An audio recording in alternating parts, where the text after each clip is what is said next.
now Biden is going around trying to give away student loan money, forgive all the student loan debt, which he basically just thumbed his nose at the Supreme Court ruling. He's doing it anyway, finding a back door, trying to buy votes, basically saying, hey, I'm just going to absolve you of your debt.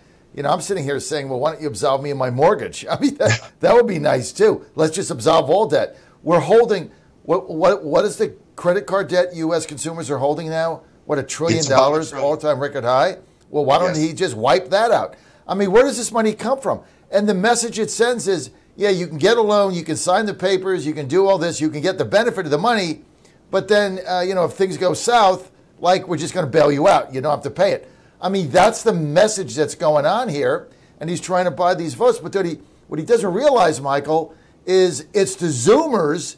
They don't have this debt, right? They're just getting into college. They're not going to be affected by this. They're the ones that are hammering him 2-1 for Trump. Comment. Yeah, this is the problem, is that in forgiving this debt, you're forgiving the debt of the millennials and the Gen Zers. It's not the millennials and the Gen Xers, right? So it's people in their 40s and 30s who are receiving a lot of this relief. It's not the current college kids. And the other part about it is they're doing nothing to reform the cost of college.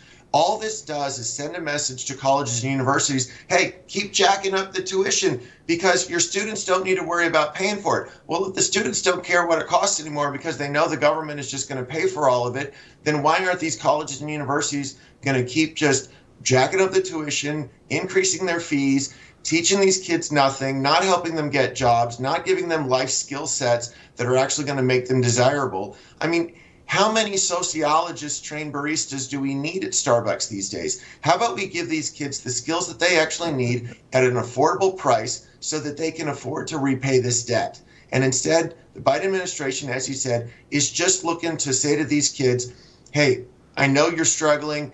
We're going to try to give you something. The Supreme Court won't let me. The Congress won't let me, but I'm going to do it anyways. And then they complain that Trump is the threat to democracy and the rule of law. It's just absolutely outrageous. But every time you see a Democrat accuse a Republican of something, just know it's because they've been doing it for years, and they're just trying to deflect from them doing the same thing.